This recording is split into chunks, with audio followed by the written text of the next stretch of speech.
Bom, gente, o Senhor colocou algo no meu coração. Nós vamos começar a partir de hoje uma série de ministrações chamada Milagres às Segundas-feiras. Pastor, hoje é terça do sobrenatural, errou o dia. Eu vou explicar o que esse conceito quer dizer. Teve um imperador, logo depois dos tempos bíblicos, houve um imperador romano chamado Constantino. Eu acho que está muito grave. Eu estou ouvindo só um bum, bum, bum de volta. Teve um imperador romano chamado Constantino. E esse cara teve uma conversão, ou uma pseudo-conversão. E eu não vou contar a história de Constantino e tudo mais. Mas ele se converteu, entre aspas, ao cristianismo. Só que, e aí ele inclusive promulgou um concílio chamado Concílio de Nicéia. E a partir daquele momento, a igreja como instituição, como templo, passou a ter uma importância que antes não tinha. Por quê? Porque a igreja era perseguida. É comum você ver relatos históricos de cristãos que eram jogados no Coliseu para servir de espetáculo público. Inclusive, quando Paulo fala que ele mesmo serviu de espetáculo público, em um outro texto ele diz que Deus livrou ele da boca do leão. Alguns estudiosos afirmam que Paulo foi submetido a esse tipo de tortura. Então, esse era o contexto da igreja. Aí Constantino, o imperador romano, se converte e fala: agora, pessoal, a igreja é muito importante. Isso é bom, não é verdade? Só que o problema é que a partir daquele momento, e durante milênios nós fomos educados assim, nós passamos a entender que a reunião, o templo, essas paredes aqui são mais importantes do que qualquer outro lugar. Esse conceito não é bíblico. A gente se prepara para ver milagre de domingo. Está doente? Vamos para a igreja. Óbvio. Aqui, querido, você vai ser curado mesmo. A palavra é ministrada, a gente ora, tem um monte de crente reunido. Glória a Deus. Mas a ideia de Jesus não é que os milagres ficassem restritos aos templos. Até porque a maioria dos milagres e manifestações de Jesus não aconteceram nos templos. Amém? Quantos lembram qual foi o primeiro milagre de Jesus? Templo. Água em vinho. Jesus estava onde quando transformou a água em vinho? Olha só, Jesus estava no casamento, comendo as batatinhas em conserva, pão com carne louca. Aí alguém falou: Jesus, acabou o vinho. Ele fala até para a mãe dele, eu imagino, deixa para lá, vai.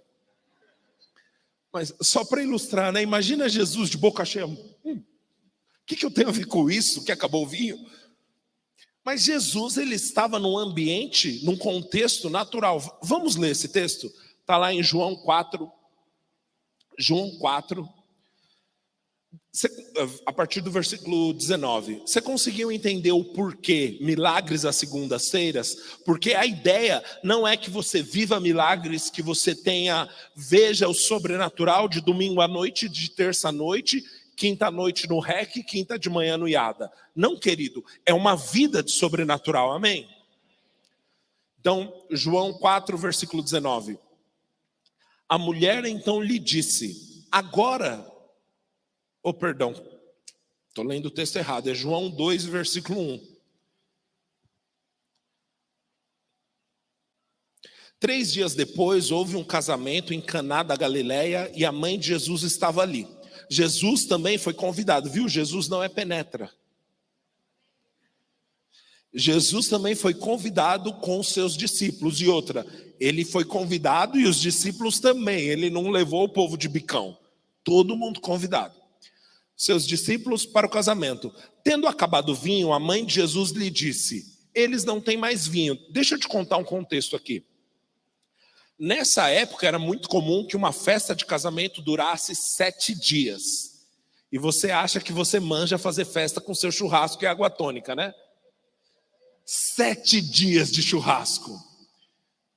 De festa, aleluia. Se fosse de churrasco era melhor, né? Só que naquela época era responsabilidade do noivo providenciar todo o mantimento para a festa, para os 7 dias.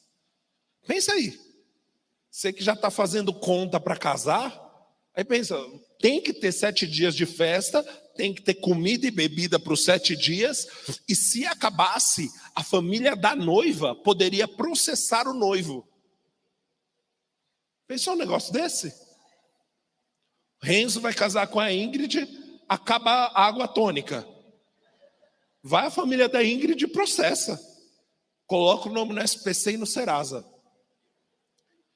Esse era basicamente o contexto. É por isso que a mãe de Jesus, ela ficou preocupada. Ela foi para Jesus e falou: Jesus, eles não têm mais vinho. Isso é uma catástrofe para uma festa. Mas Jesus respondeu, versículo 4. Por que a senhora está me dizendo isso?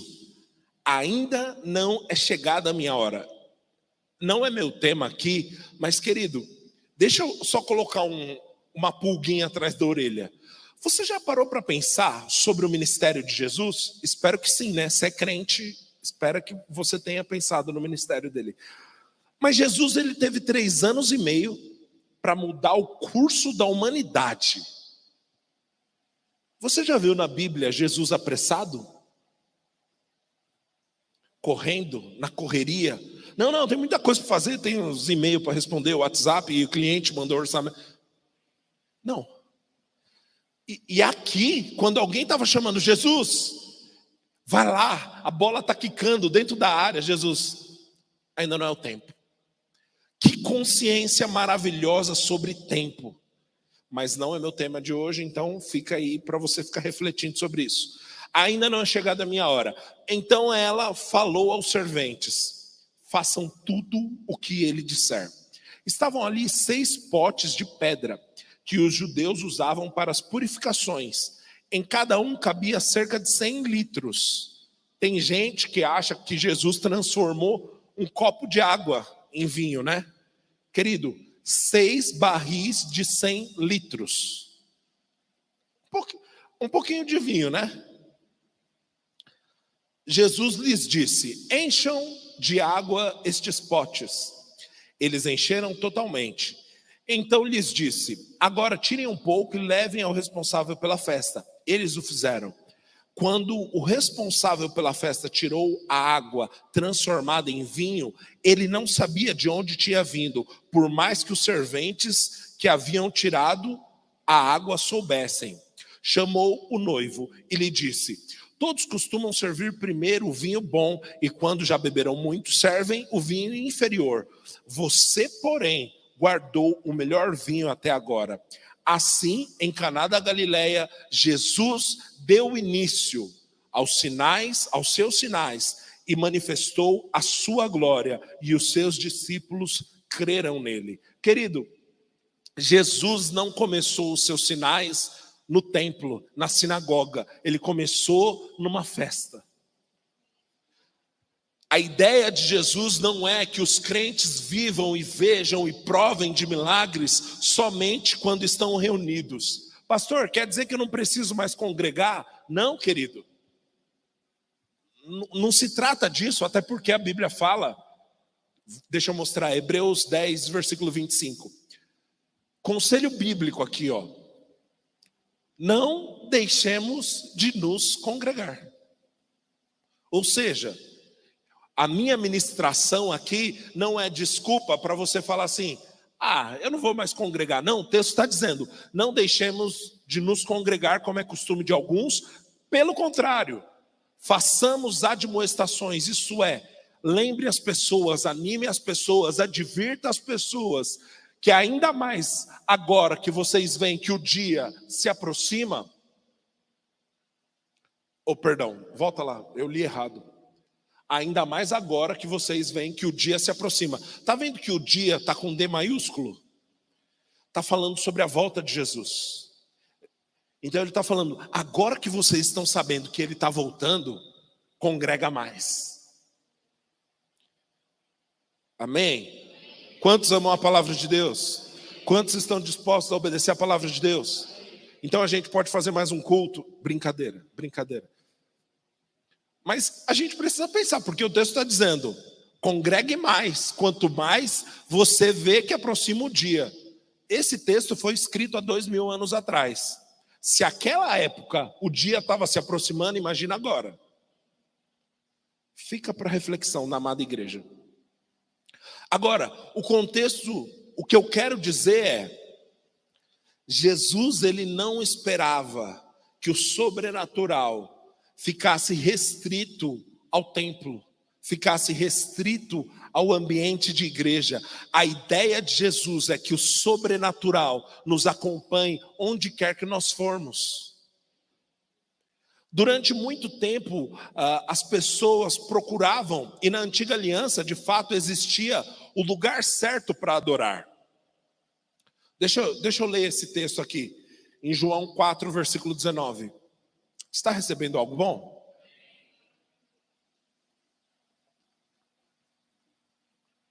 O texto diz assim: então a mulher disse: agora sei que você é um profeta. Nossos pais adoravam neste monte. Olha só, nossos pais adoravam neste monte. Mas vocês, judeus, dizem que o lugar onde se deve adorar é Jerusalém, ou Jerusalém é o lugar onde se deve adorar. Jesus respondeu: mulher, acredite no que digo. Vem a hora em que nem neste monte, nem em Jerusalém, vocês adorarão ao Pai. Vocês, e aqui ele está falando sobre fugiu o nome, samaritanos, perdão. Vocês, aqui ele está falando sobre os samaritanos, adoram o que não conhecem. Nós, judeus, adoramos o que conhecemos, porque a salvação vem dos judeus. Mas vem a hora, e já chegou, em que os verdadeiros adoradores adorarão ao Pai, em espírito e em verdade, porque são estes o que o Pai procura para seus adoradores. Deus é espírito, e é necessário que seus adoradores o adorem em espírito. O que está acontecendo aqui? Jesus, ele está passando por uma cidade samaritana. Você sabe que judeus e samaritanos não se davam bem. Tanto é que no início do texto, ele coloca assim: era necessário passar por Samaria. Ou seja, rapaz, se tivesse outro jeito a gente dava. Mas como era necessário passar por Samaria, eles estão lá passam por uma cidade chamada Sicar. Jesus manda seus discípulos na frente comprar algumas coisas. E aí Jesus, ele senta num poço e vem uma mulher pegar água nesse poço. A mulher pegando água, Jesus fala para ela: mulher, me dá um pouquinho de água aí. E ela fala: como você, sendo homem e judeu, vem falar comigo? Eu sou mulher e sou samaritana. E porque samaritanos e judeus não se conversavam, principalmente homens não conversavam com mulheres que não fossem suas esposas. Jesus responde: mulher, se você soubesse quem está te pedindo água, é você que me pediria água, e eu te daria um tipo de água que você nunca mais teria sede. Esse era o contexto. Aí Jesus fala isso para ela. Aí ela fala: bem, o poço é fundo e você não tem nada para pegar água. Como que você vai pegar água? Acaso você é maior que nosso pai Jacó? Aí Jesus desenrola ali uma conversa. Em determinado momento Jesus fala para ela, a mulher entende, ela fala: Jesus, me dá dessa água da vida aí para eu nunca mais ter sede. Jesus fala: beleza, vai lá e traz seu marido. Aí ela fala: não tenho marido. Nesse momento Jesus tem uma palavra de conhecimento e diz: falou bem, não tem marido mesmo não. Você já teve 5 e agora vive com um que nem é teu marido. Nesse momento, eu não sei você, querido, já ia cair chorando: Senhor, restitui. Eu ia me arrepender. Mas eu acho que ela deu uma resposta ríspida aqui. Ela fala: você é profeta? Tá. Então me diz aí, ô profeta. Vocês judeus falam que tem que adorar em Jerusalém. Só que Jacó, que é nosso pai, adorava no monte. E aí, quem que está certo? Esse era mais ou menos o contexto. Ela não estava com uma dúvida teológica. Jesus acabou de ter uma palavra de conhecimento sobre os pecados daquela mulher. Você acha que ela... me surgiu uma dúvida teológica. Você é arminiano ou calvinista? Não, querido. Ela não teve uma dúvida teológica. Ela quis confrontar Jesus. Onde quer que adora? Jesus falou, deixa eu te falar. Nem no monte, nem em Jerusalém. Está chegando o dia onde os verdadeiros adoradores não precisarão mais de um lugar. Eles adorarão ao Pai em espírito e em verdade. Onde forem, adorarão ao Pai. Nós vivemos nesse dia, amém, querido? Isso, mais uma vez, não quer dizer que nós devemos abandonar o congregar. Nós não devemos abandonar a igreja. Mas nós não devemos deixar a igreja na igreja. O que você quer dizer, pastor? Nós precisamos carregar esse ambiente lá para fora. Porque aqui você é abastecido, lá fora você entrega, lá fora você abençoa, aqui você recebe uma palavra que te edifica, lá fora você edifica pessoas. Querido, se eu fosse você, eu desejaria a segunda-feira. Porque quem odeia a segunda-feira é pessoa que não tem propósito. Amém, aleluia, glória a Deus. Porque é coisa do diabo esse negócio que começou a música do Fantástico, você começa a ficar triste. Você devia estar triste por assistir Fantástico. Aleluia. Querido, quem conhece para que foi criado, deseja colocar para fora os seus dons e talentos. Ei, deixa eu dizer uma coisa, se você ainda trabalha só para pagar as suas contas, você trabalha por muito pouco. Oh glória, se você ainda trabalha só para pagar os boletos, você trabalha por muito pouco. Deus te encheu de dons e talentos, de capacidade, de inteligência, de sabedoria, de criatividade, de visão, e você está usando tudo isso para pagar boleto. Eu oro, querido, para que você encontre o lugar, ou você crie o lugar, ou você gere o lugar, onde você vai conseguir entregar para a humanidade aquilo que Deus colocou dentro de você. Você tem dons e talentos demais só para pagar boleto. Agora, quando você persegue o propósito, os recursos te perseguem. E quando você persegue o propósito, você prova de milagres na segunda-feira. Aleluia! Está na hora da gente começar a pegar o metrô, pegar o ônibus, o monotrilho e começar a orar por cura lá fora. Porque orar por cura aqui é fácil. É fácil, tem os meninos cantando, tem um ambiente bom, é um monte de crente, é fácil. Agora, o legal mesmo é no meio do mercado. A pessoa está lá com uma muleta, com o andador, você fala, ei, vem cá, quer largar isso? Quero. Então tá bom, eu vou orar e você vai sair daqui correndo. Topo. Ai, pastor, mas e se não acontecer? Eu te pergunto, e se acontecer? Não é uma pergunta retórica, não. E se acontecer? A glória é sua? A glória é sua se alguém for curado? O mérito é seu? Por que quando não acontece a culpa é sua? Sabe qual é o nosso problema? Que a gente tenta explicar o que Deus não quis explicar. Quando a pessoa não é curada, a gente se acha na obrigação de dar uma resposta. Quem que pediu uma resposta, querido? Fala, eu estou com saudade das pessoas que diziam as palavras mágicas. Eu não sei. Não é engraçado que hoje em dia está raro ouvir isso? Você concorda comigo? Tem menino de 14 anos, de pantufa e meia, no computador da sua casa, querendo dizer o que o ministro da saúde tem que fazer. Hoje em dia, todo mundo é especialista em tudo. Agora, tem coisa Se você quiser andar no sobrenatural, anota essa dica se você quiser. Se você quiser andar no sobrenatural, você precisa abrir mão do desejo de conseguir explicar tudo. Glória a Deus, aleluia. Porque enquanto você consegue explicar tudo, você colocou um limite em Deus. Querido, os dias mais incríveis da sua vida são os dias que Deus atrapalha toda a sua teologia.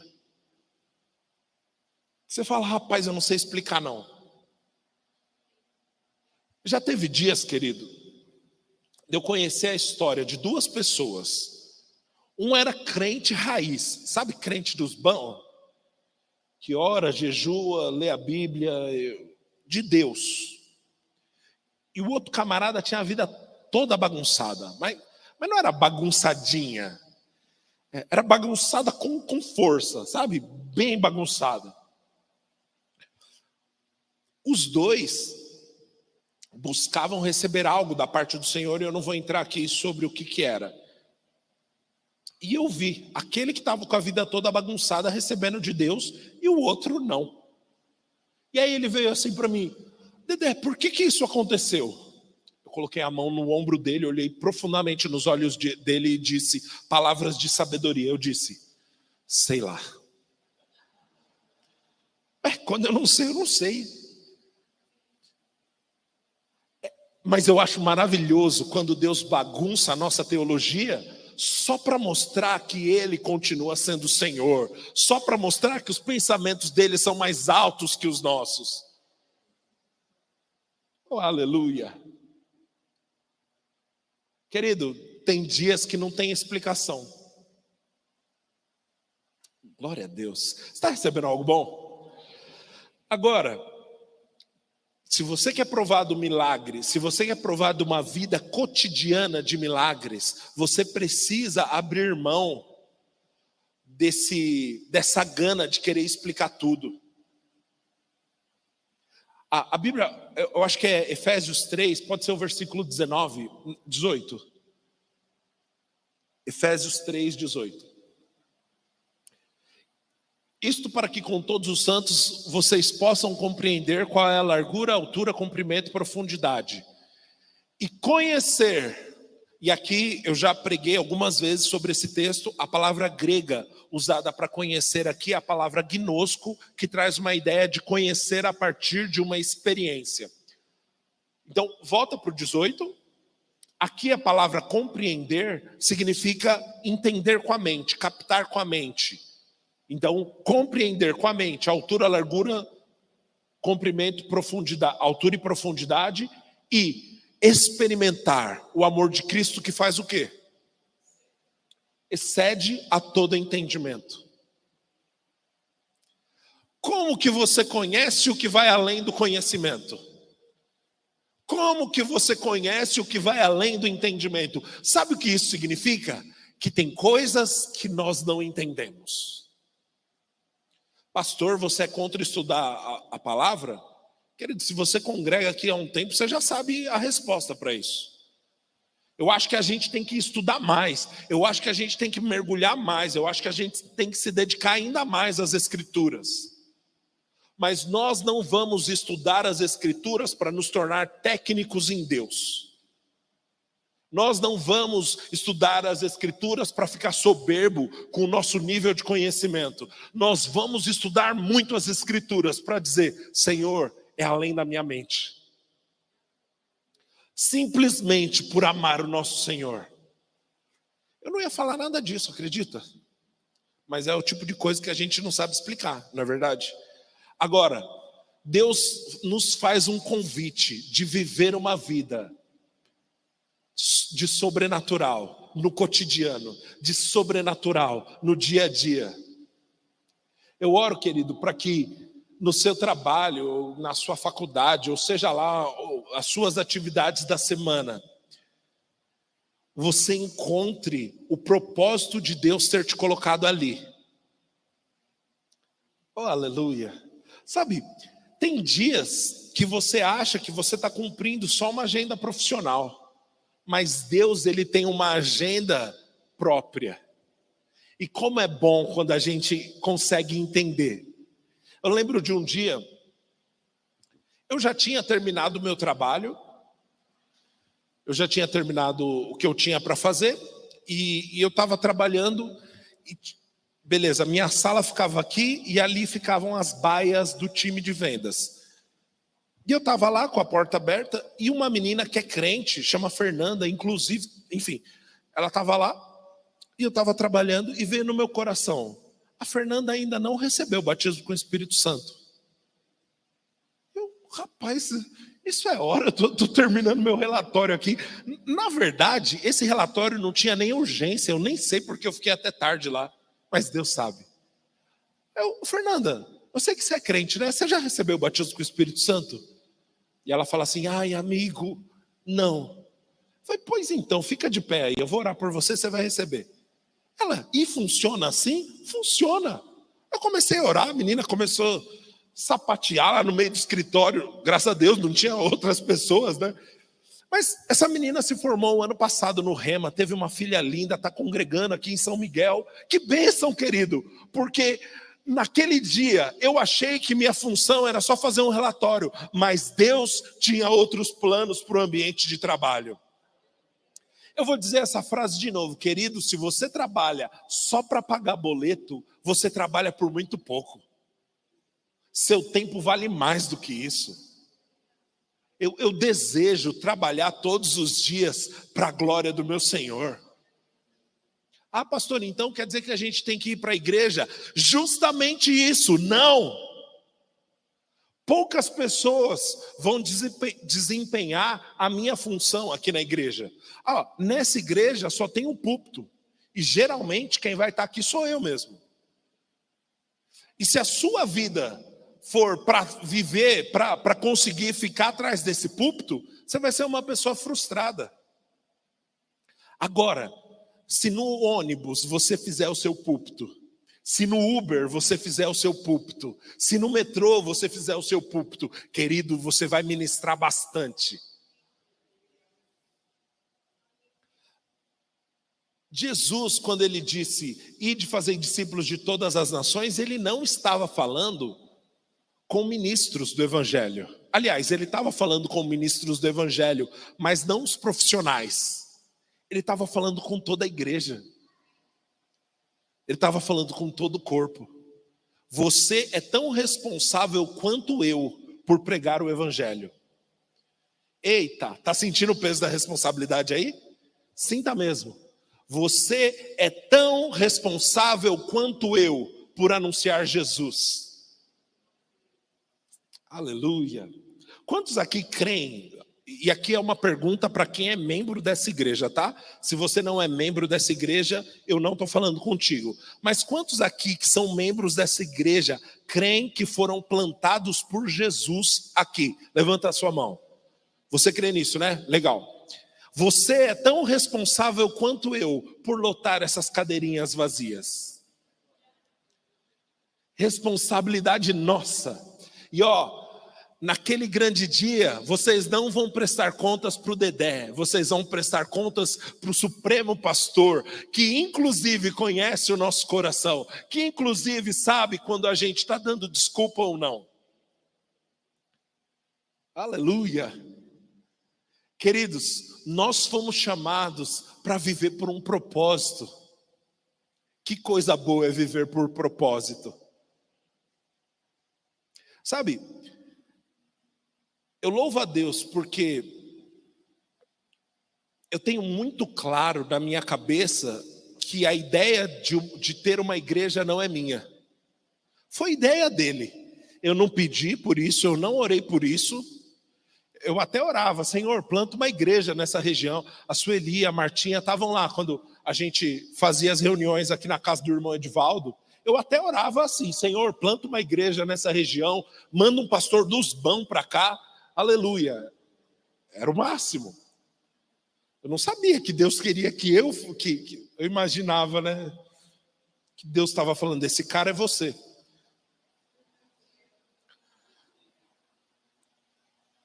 Eu não pedi para ele. Isso me traz tanta tranquilidade, querido, porque nos momentos de dúvida, eu lembro, peraí, o plano não é meu não.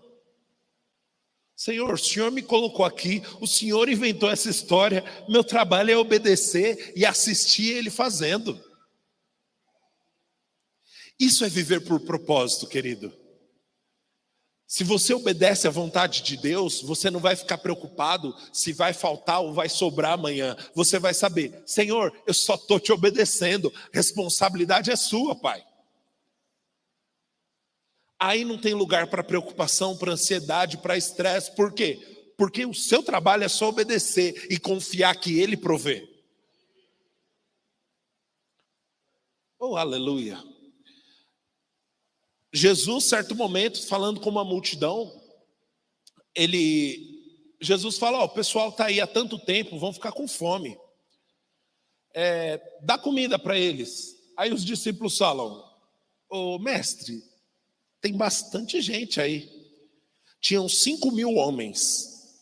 Aí assim, se eles estiverem com uma esposa e com filhos, essa conta iria para 15.000 fácil. Mas vamos supor que tenham só 10.000. 10.000 pessoas. Como que compra pão para 10.000 pessoas? Querido, a gente fez um churrasco esses dias aí para 70 pessoas. Pensa no trabalho que deu. Agora, 10.000 pessoas, meu irmão. Aí, Jesus, onde que eu vou comprar tanto pão? Jesus fala, o que vocês têm? Tem isso aqui, ó. Os pães, os peixes. Jesus fala, ok. Organiza tudo e confia. Ei, o Senhor está falando conosco essa noite. Organiza tudo e confia. Faz as pessoas sentarem, deixa tudo alinhadinho e depois traz para mim, porque a responsabilidade de multiplicar não é sua, é minha. Sua responsabilidade é colocar tudo em ordem. Minha responsabilidade é trazer multiplicação. Isso é viver por propósito, querido. Quando você sabe que você está em obediência, você sabe quem é o multiplicador. Para de assumir uma responsabilidade que não é sua. Às vezes você passou um ano de 2022 tão estressado, tão preocupado, tão ansioso, só por assumir responsabilidades que não são suas. Jesus não te chamou para se preocupar. Jesus te chamou para obedecer e descansar. E no máximo depois recolher as sobras. Porque quando o Senhor faz, tem sobra. Não tem falta, não é uma conta que bate certinho. Não, querido, quando Jesus faz, tem sobra. Isso é o trabalho, obedecer, descansar. Eu ouvi de um homem de Deus, há uns meses atrás, um negócio que tem me abençoado tanto. Ele dizia assim, a área que você se preocupa, Deus tira a mão. A área que você tira a mão, Deus coloca a mão. Tem áreas na sua vida que tudo que você tem que fazer é tirar a mão e falar, Senhor, tá aí. Aleluia. Oh, glória. Deus está falando, né? Sabe, como é o nome do seu neto, Lucas? Como? Henry Gabriel. Quantos anos ele tem? 3. Vamos arredondar para 3. O Henry, com 3 anos, você acha que ele se preocupa? Será que amanhã vai ter comida? Querido, isso é problema dos pais dele. Ele quer comer. O máximo que ele vai fazer é me dar. E os pais, avós, se virem. Por que você acha que você é que tem que se preocupar? Seu trabalho é obedecer e confiar no papai. Ele provê. Eu não estou falando sobre irresponsabilidade, sobre... deixa eu entrar nisso. Jesus não vai te prosperar para te tornar um consumista compulsivo. Fala a Deus, aleluia. Jesus não vai te prosperar para te tornar um consumista. Se você não consegue nem se organizar no pouco, para que você está pedindo muito? Se com um pouquinho de dinheiro que você ganha, você já tem tanto problema, imagina se multiplica. Ah não, pastor, mas se eu tivesse mais dinheiro, eu não teria mais problema. Sério, então você acha que a resolução do seu problema é dinheiro e não Jesus? Alô, está funcionando? Nós precisamos ter uma abordagem madura sobre isso. Existe uma parte que é responsabilidade, querida, é ser responsável como mordomos dos recursos dele. Amém? Dito isso, sua parte é ser responsável e descansar. Sabe, pensa no mordomo de uma casa. Sabe mordomo de filme? Ele vai lá, organiza a mesa, coloca aqueles pratos bonitos, até vê lá se na cozinha está tudo em ordem. Mas o mordomo, ele não pega o cartão de crédito dele e vai lá fazer compra para ajudar o senhor dele. A responsabilidade dele é organizar, mas quem compra não é ele. Jesus nos chamou para sermos mordomos e não provedores.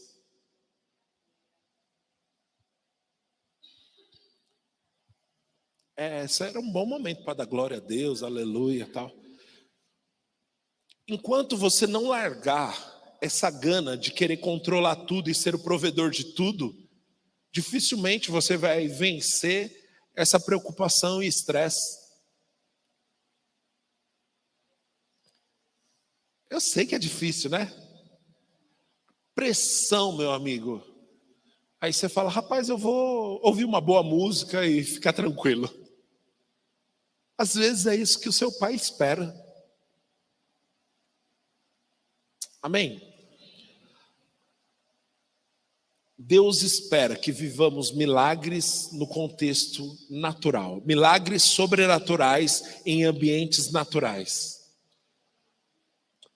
Está na hora, querido, de você começar a perguntar para o Senhor: Pai, o que o Senhor quer que eu fale para essa pessoa?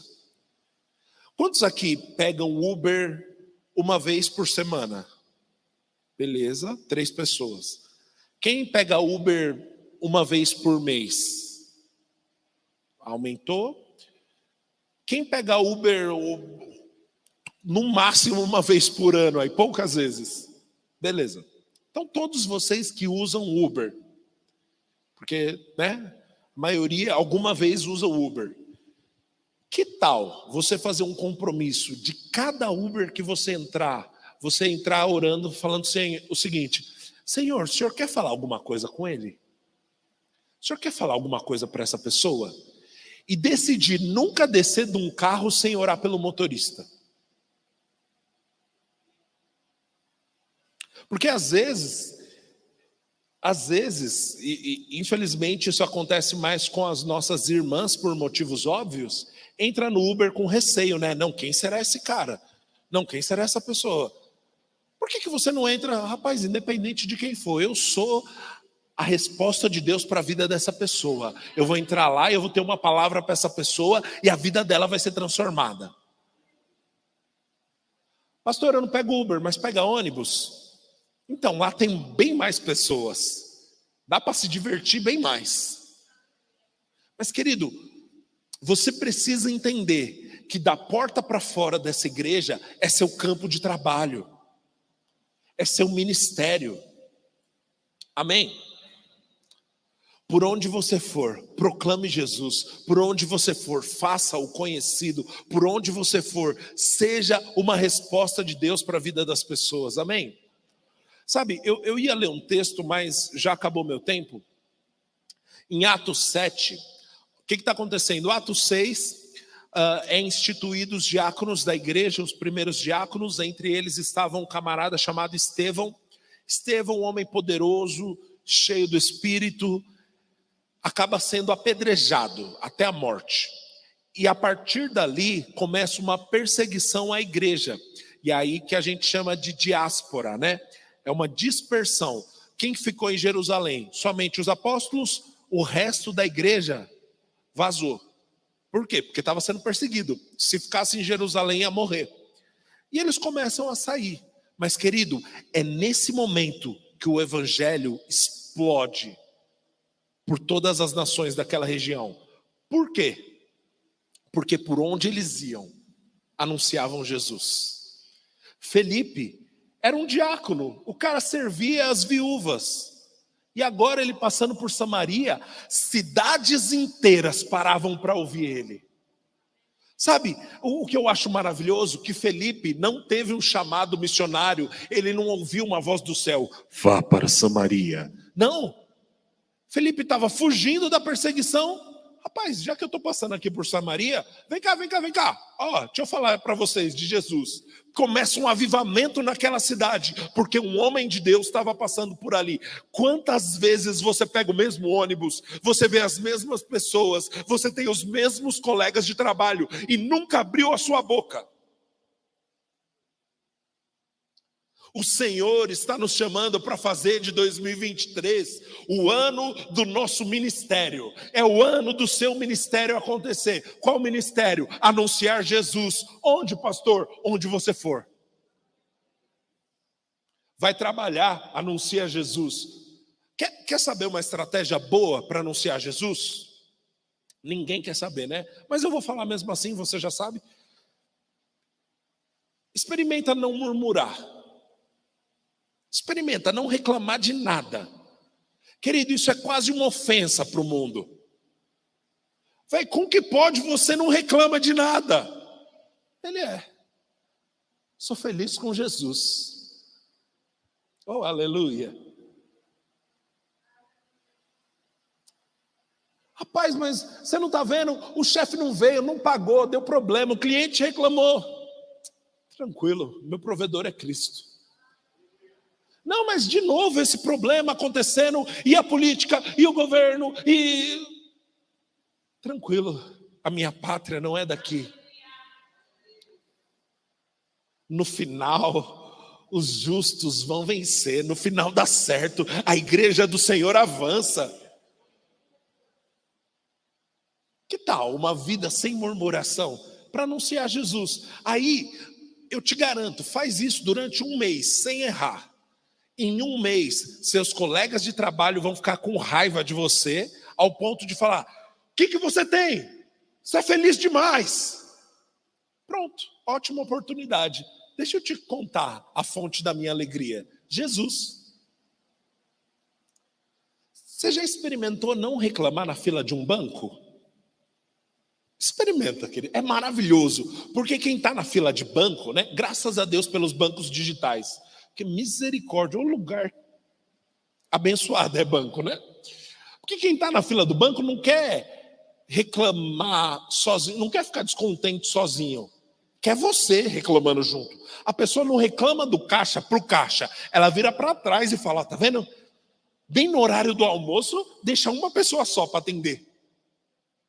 E você está lá, Senhor, aleluia, não vou reclamar, decanta as nébrias. A pessoa fala, como que pode, né? Aí nesse momento experimenta falar de algo bom da vida. Você fala, aí, mas Deus é tão bom, né? Tá um clima tão bom aqui, ó. Ar-condicionado bom eles colocam aqui, né? A pessoa, acabou o assunto na hora. As pessoas não sabem fazer amizade elogiando, faz amizade reclamando, né? Experimenta não deixar sair nenhuma murmuração da sua boca. Eu tenho certeza, querido, que você vai ser um chamariz para anunciar Jesus e para provar de milagres sobrenaturais em um contexto natural. Eu acabei passando um pouquinho da hora, gente, mas eu gostaria de só encerrar com uma coisa. Não impeça as pessoas de serem curadas. Todo mundo que fala para você que está com algum tipo de dor é uma oportunidade de milagre. Se você se recusa a orar, você está recusando o milagre para a vida dessa pessoa. Ei, vem cá. Jesus te salvou, te redimiu, te ensinou, agora você conhece a palavra, você tem terça do sobrenatural toda terça para orar por alguém, para treinar, e aí vem alguém falar, ai, que dor na minha cabeça. Você acha que é por acaso? Aí você oferece remédio. Aí, querido, ofereça um remédio, mas ora antes. Irmão, deixa eu, vem cá. Posso fazer uma coisa? O quê? Deixa eu orar por você. Teve uma vez que eu estava no escritório e eu trabalhava num coworking, são vários escritórios juntos e as salas são de vidros. Então, tudo que está acontecendo numa empresa, os outros vêm. Aí um menino que era da minha equipe falou, cara, estou com muita dor de cabeça. Eu falei, a gente pode orar por você? Tinha eu e outro crente lá. Pode e tal. Aí, antes dele fazer qualquer coisa, eu peguei no braço dele e falei, dor de cabeça, em nome de Jesus, vai embora. Foi essa a oração. Mano, o que você fez? Nossa, passou. Ué, você falou, eu perguntei se podia orar, orei e passou. Eu achei que eu ia ter que ajoelhar, você ia colocar óleo na minha cabeça. Eu sei que está meio enferrujada as engrenagens aí, mas acho que o óleo não ia ser necessário.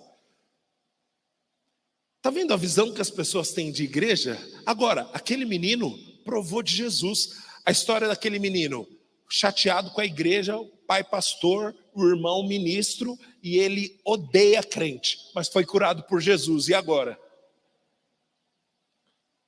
Ele, não, mas aquele dia que vocês me curaram, não. O nome dele é João. Não foi a gente que te curou, não, foi Jesus. O Jesus que tem saudade de você. O Jesus que você ouviu sua infância inteira. Não eu vou lá na igreja qualquer dia. Obviamente eu não perdi uma oportunidade de lembrar ele todos os dias disso, né? Querido, muito simples. Uma dor de cabeça, uma oportunidade de anunciar Jesus. Amém? Eu tive essa impressão no meu espírito. Eu sei porque sei que pessoas terão oportunidades de orar por enfermos essa semana. Não desperdice as oportunidades. Não desperdice as oportunidades. Uma vez eu aconselhei uma pessoa dessa igreja que estava sofrendo e tal com algumas coisas. Eu falei, rapaz, você precisa agitar a tua vida. Todos os dias, receita médica para você. Ó. Receita pastoral. Todos os dias, sai da sua casa, acha alguém na rua e fala de Jesus para essa pessoa. Quero ver você ficar triste. É simples assim, querido. Nós nascemos para isso. Eu duvido você evangelizar uma pessoa e voltar triste. Eu duvido você abençoar uma pessoa, você dar 1 quilo de arroz para uma pessoa e ficar triste. Por quê? Porque você nasceu para isso, para generosidade, para abençoar, para ser um canal de Deus na vida das pessoas. Amém? Você recebeu algo essa noite? Que bom. Querido, assuma a responsabilidade de viver milagres sobrenaturais em um contexto natural. Seja abençoado praticando a palavra de Deus. Calma aí, deixa eu fazer